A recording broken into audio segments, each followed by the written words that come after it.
Tired of serving up the same old tasteless victuals to your family? Step up your grill game with new seasonings from Coy's Southern Eats. Based off famous Southern recipes, our seasonings will add what's been missing to your family's feast. Add it to steak, chicken, shrimp, you name it. Serving up these fixings is going to make you the hero at home. So head on over to CoysSouthernEats.com and order yours today. Come get you some.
And everybody, welcome to the Huddle with Marty Houston. I'm Jason Patterson. It's brought to you by Hogville.net. Also want to thank our sponsor, Coy's Southern Eats.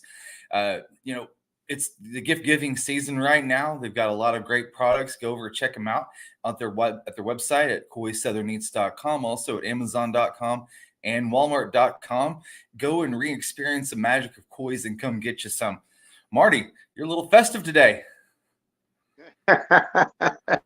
Well, I'm trying to start to get into the mood of it and feel it, So you have to. It's that time of season. I mean, it's the 9th right now, and you have got officially almost right at 2 weeks until Christmas, and it feels like it's just flown by.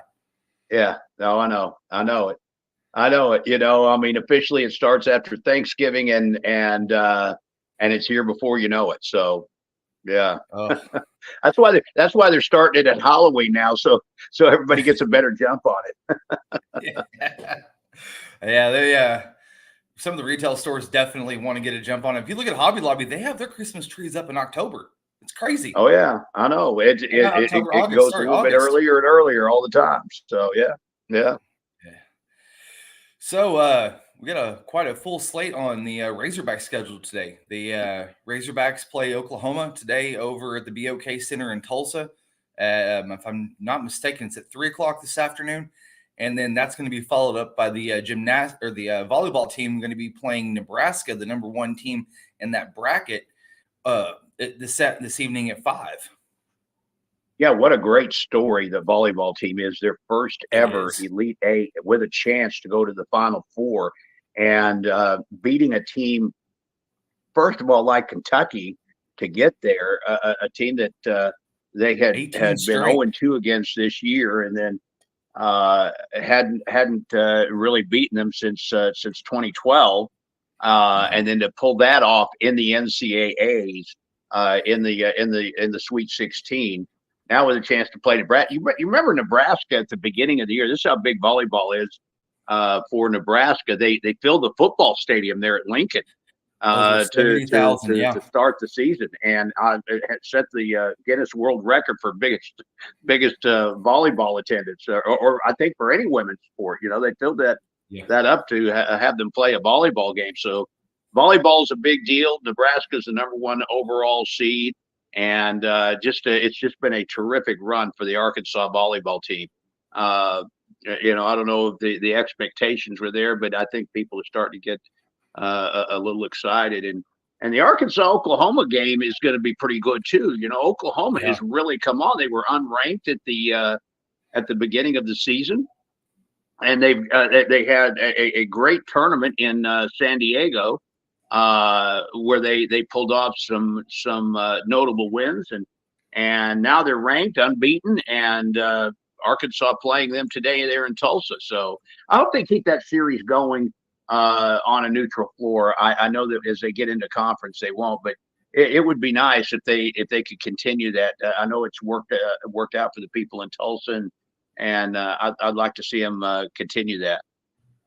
Yeah, I don't know what it's going to look like whenever Oklahoma comes into the SEC next year. You would have to think that they may either have to do some renovations or may have to just make a complete upgrade of the Lloyd Noble Center over on campus at Oklahoma, because I'm telling you that court, it's small. It really is. I know that the Tad Pad was the worst in the SEC before Ole Miss had upgraded, but you would think that they would at least try to make some upgrades coming into the SEC. They're going to be making a lot of money as a program when they join the SEC.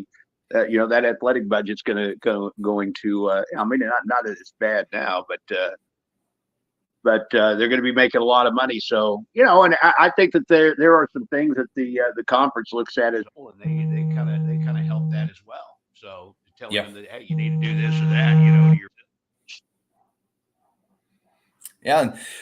I figure that Commissioner Sankey's going to sit down with Joe Castiglione and the powers that be there at Oklahoma and say, hey, this is what we need you to do, and we'll they'll move forward with that. But I know. Hey, listen, I know they did that with War Memorial. They told them, they's like, hey, look, if you want to continue to have games here as a conference, this was the conference basically. Hey, you got to at least do this and this and this.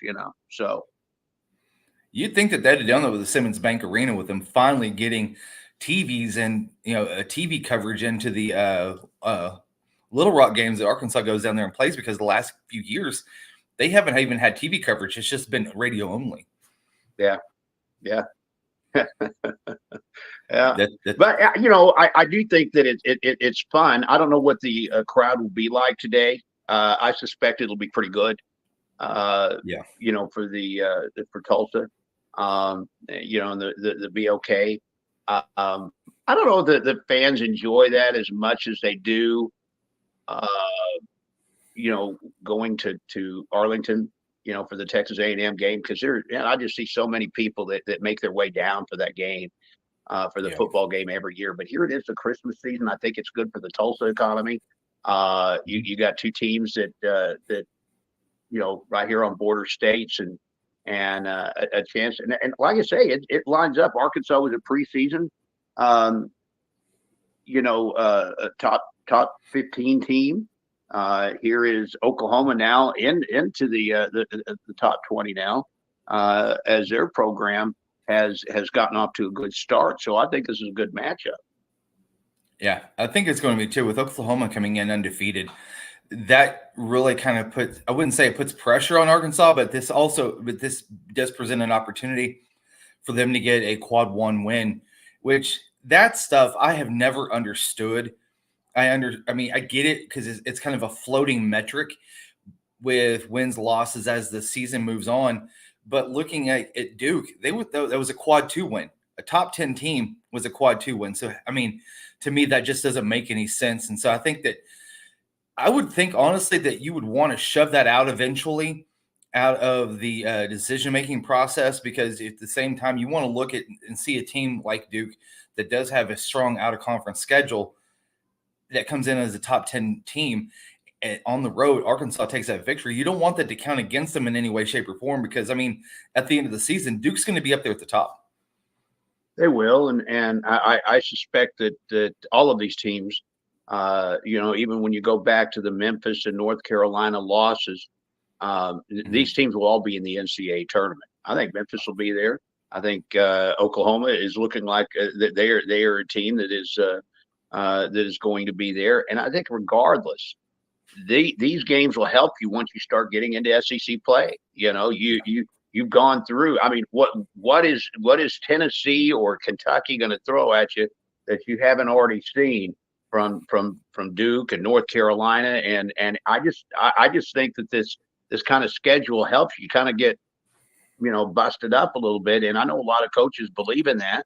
And having these really strong non-conference schedules, because it just prepares you for getting that team ready. And in today's NCAA basketball, just like with football, I mean, it's interchangeable. I think football is getting ready to be the same way as you're seeing with the number of portal jump ins and jump outs, that these teams will change. And you almost got fresh teams every year.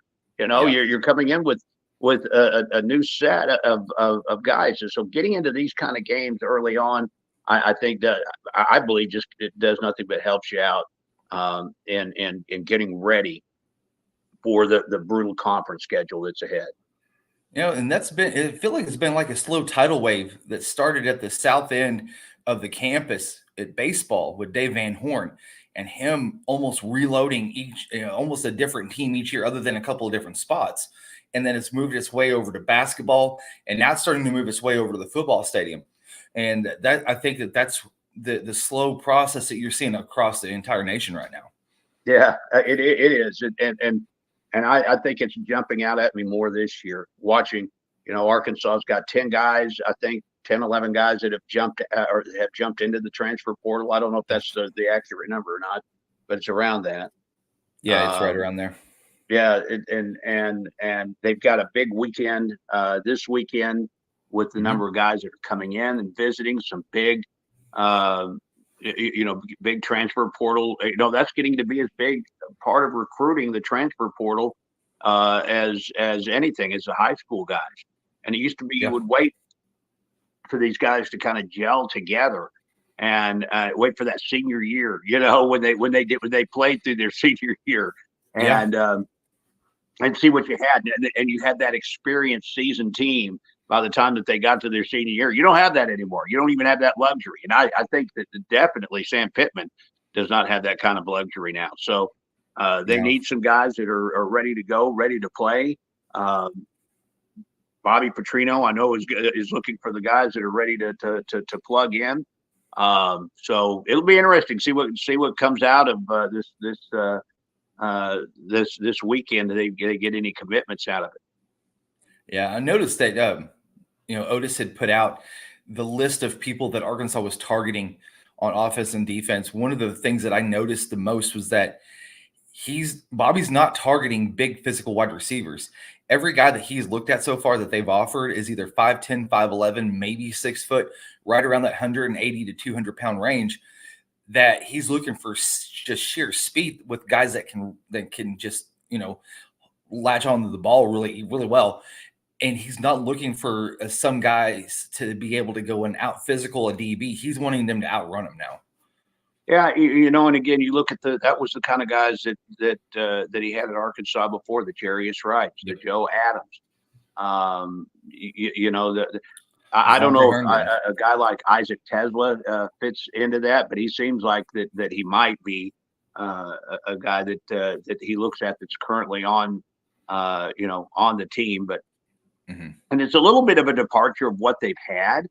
And looking at the guys that have been recruited in as wide receivers, they had been big guys. They've been tall, slim guys that had some speed. So, not necessarily the possession type guys.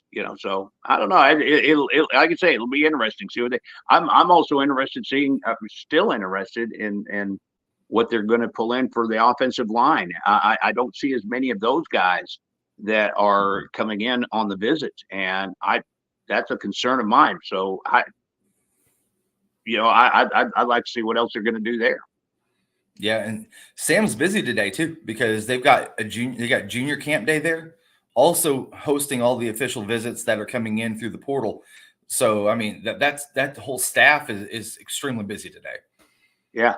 Oh, yeah. It's a busy weekend, big day. Again, you could see some commitments coming early. I'd pay attention to Otis Kirk, what he's got to say. Yep. see what that guy's see what they may it. be, what kind of news may be coming out of that after that day. Yep, definitely. One thing that I saw on Hogville, and I always I wanted to try to get more involved with stuff that folks post, good stuff, but stuff that folks post on Hogville. One of the things that I saw on the Facebook page, which, by the way, Hogville is switching over to a different page. So be sure, everybody, to look on there. Doug Hazard, the guy that runs a lot of the stuff on the background, has been posting on there saying, hey, this is the site that you need to go on now for all of your Razorback content and news, because by the end of the month, the old Hogville Facebook page will be shut down. So make sure to get switched over to that side. This is just the Facebook page. Yep, just the Facebook page. Just the Facebook page only. But the Twitter and the website are still going to be the same. One of the things that I saw on Facebook on Hogville was that Anthony Black is going to be matching dollar for dollar every donation that's made to the Arkansas Children's Hospital through the 10th of December. So if you guys go in there and donate to the Arkansas Children's Hospital, he will be matching that donation through tomorrow. So make sure to jump on there if you guys haven't already. Wonderful. Wonderful gesture. Yeah, it is. So another thing tonight is the Heisman Trophy presentation. You've got finalist Bo Nix at Oregon, which, by the way, Dylan Gabriel announced earlier today that he will be transferring to Oregon. So Bo Nix will not be returning next year, if I'm not mistaken. But Bo Nix, you got Michael Penix Jr., Marvin Harrison Jr., and then you've also got the kid from LSU. What is Jaden Daniels? Those are your four finalists for the Heisman Trophy presentation tonight. And I don't see any other way. I don't see any other path than maybe Michael Penix winning this, because the other three guys are not in the college football playoff, which it shouldn't be that way. But I feel like that Penix has had the best season head-to-head against Bo Nix. He's 2-0. Jaden Daniels, he was explosive all year. But the thing is that, when it come to crunch time, he was able to will his, LSU to some wins, but there were a couple of times he wasn't really able to get the job done. And Marvin Harrison Jr., I feel like he kind of disappeared during that Michigan game. That could have been a real stamp of, hey, this is my time to win the Heisman, and I really feel like he missed that. I'm kind of leaning on Jaden Daniels. I know, again, he's not in there. LSU has had a pretty good year. I know that they may lean on the guys that are there. Again, here we just had the 13th, I think it was 13 years ago yesterday, that Tim Tebow won it over Darren McFadden. And the 2 years that Darren McFadden finished as runner-up, I just, especially the first year, I just thought was robbery to him. And it was over things. It wasn't, it's supposed to be about who's the best college football player. And I just think Jaden Daniels is the best all-around quarterback that is out there. I think that when it comes to NFL drafting, I think that he is the guy that is going to draw the most attention. Now, Penix, I don't want to take anything away from him. I just don't think he has the all-around game, or better than Jaden Daniels. So I don't know. We'll see. See if Jaden Daniels becomes the dark horse in this one. Yeah, and that's what it's kind of nice about with these. And I know I'm kind of talking out of both sides of my mouth here a little bit. It is nice to see where you don't have a row of athletes that are stuffed there that are just in the Final Four, the college football playoff. You've got one, but then you've got three others that are still playing in bowl games that had great seasons that still are up for the award. I don't think you're ever going to see a day where you have like a Paul Hornung that wins it with a losing record, or anything like that, like with Notre Dame back in the 50s. I just don't see that happening again. But at the same time, all four of these athletes have had great seasons. They have, and it'll be interesting to see who wins it tonight, because I don't know that there is a clear cut selection. I think that there is some question marks, and so I don't know. We'll see. We'll see what happens. See who they pick. When men vote, and men and women vote and on things, it can get interesting. I want to post or put this up really quick. Otis Kirk just reposted this on Twitter. It looks like Tyrone Broden is going to be coming back next year. He posted that on Twitter last night.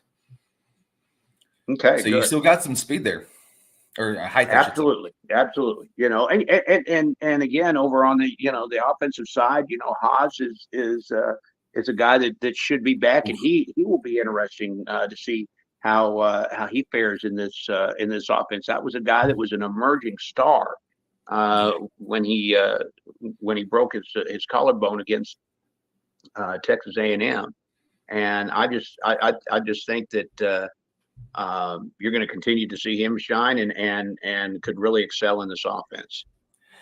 What I found interesting too is that he was hurt for the latter half of the season and still was a freshman All-American.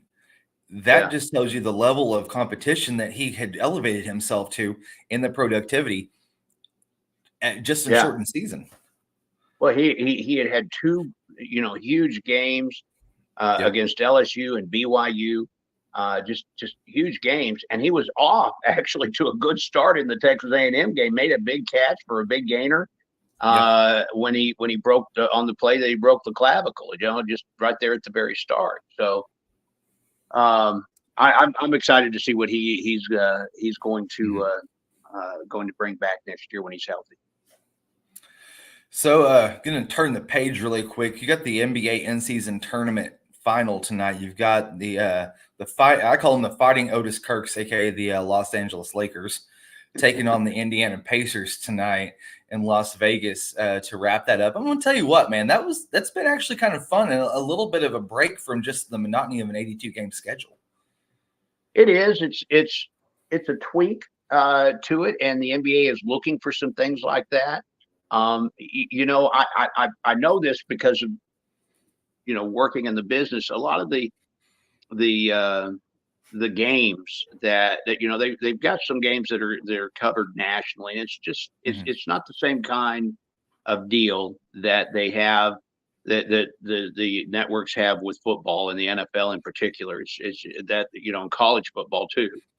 And the NBA is trying to get creative because they've got some business models that are kind of going away with the Bally Sports coverage, and you can see the teams reclaiming some of this. So I think they're trying to get a little bit more creative in drawing interest during the regular season, especially during this time of the year. Coming up with something like that at this time of the year when you are just finishing up with college football and you got a window to maybe start getting some attention. This is when you want to do that, and I thought it was a good move by the NBA. I saw this on I think it was Twitter. And this is a really interesting caveat. Do you think that Rob Manfred could come in and decrease the 160 game schedule, implement an in-season tournament, kind of like what the NBA is, and maybe just do away with the All-Star game altogether? I mean, I would, I don't think that they want to do away with the All-Star game because of the tradition of it, but doing something in those summer months of June and July and August, it wouldn't be a bad idea, to come up with something that and again, every baseball team has, and by the way, baseball facing the same business model pressures with Bally Sports going away and going belly up. Yeah, that's been a mess. So coming up with something like that would not be a bad deal. Although, and especially in the summertime, in those months when there's not a lot else going on, you pretty much have the stage to yourself to come up with something that could really maybe energize and juice the fan base. Yep. And that's I want to see baseball kind of make that reemergence, because I feel like over the last 20 years or so, they've kind of started to kind of go away a little bit here, incrementally, not by a lot, but just chipping here and chipping there. And I feel like some of the baseball base has really kind of moved towards that football model, where football has tried to come in and be more of a 365-day year sport. Because if you look at, with football OTAs, and you have, NFL Network, where they publicize the crap out of either OTAs or spring preseason football with their practices, even up to the NFL Combine.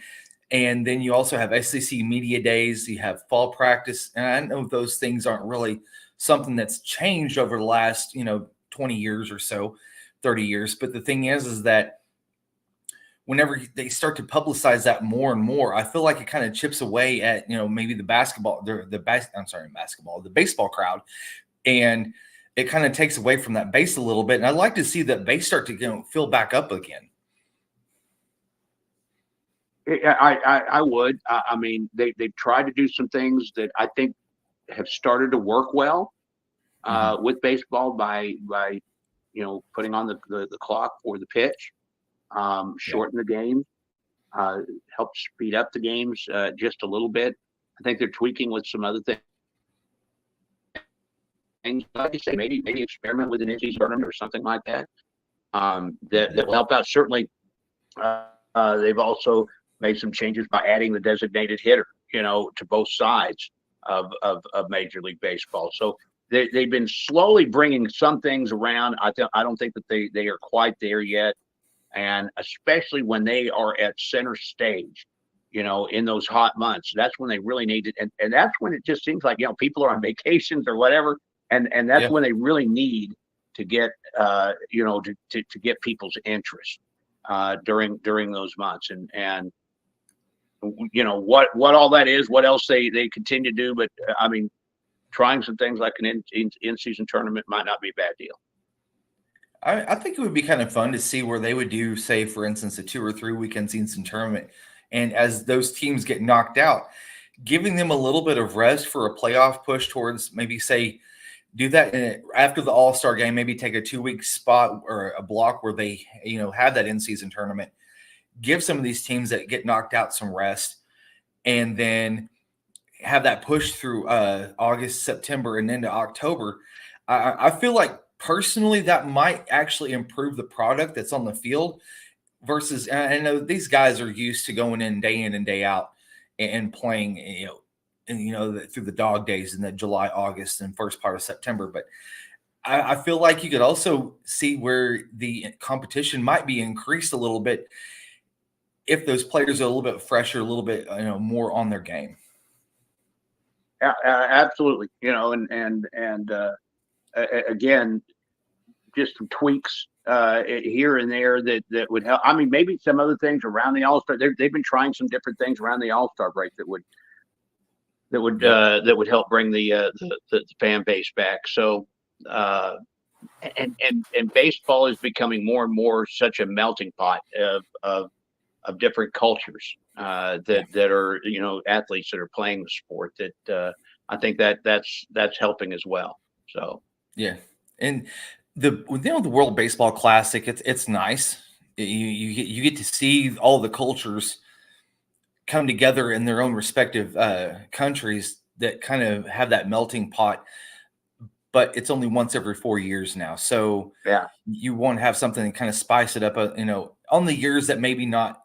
The years that are not having that, the WBC. So, it'd be kind of nice to see. It's a good idea, Yep. Take credit for it if they come around. I can't take credit for it. I'm just the mouthpiece to put it out there because I saw from somebody else, and I thought it was a great idea. And I thought, man, you know what? This is really something worth talking about, because you could always continue to try to improve in any way, Sure. shape, or form.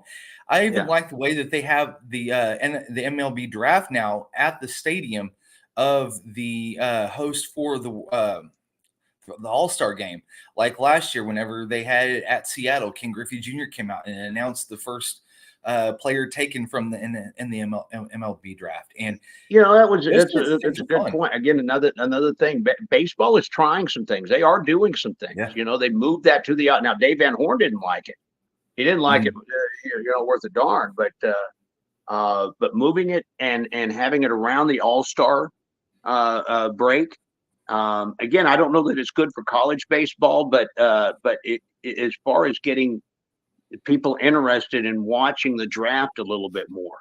I think that, I think it's been good. I think the NBA could probably do some, take some cues on that, on things to make their draft more interesting to fans.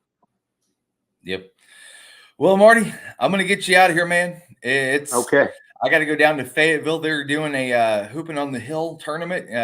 Former Arkansas quarterback Greg Thomas, his team East Plano's down there. Former Arkansas Greg Thomas, all right. Parks. Yeah, Limbo Parks has got a team from Lee Summit West is down there too. Coach Richardson, he made an appearance last night. So I'm going to head down there a little bit and go down there and watch some hoops. All right, good deal. See some legends down there, some Razorback legends. Yes, yeah, it was quite nice, and I'll be honest with you, East Plano, Greg's team can ball. He doesn't have a guy that's over 6'7", and most of his guys are between 6 foot and 6'2", and they took on Putnam City Friday night, and they ended up beating them by over 30 points, and they ran those kids out of the building. And that Putnam City team's got the second best player in Oklahoma, and completely took him out of the game. Oh wow, great, yeah, great stuff. It was, man. It was. Well, Marty, I'll catch you later. We'll see you on, is it Tuesday night? 7 o'clock? If we can, yeah. Let's try to do it Tuesday. All right. We'll see y'all Tuesday at 7 o'clock. For Marty Houston, I'm Jason Patterson, and thank y'all for tuning in. This has been The Huddle with Marty Houston, presented by Hogville.net.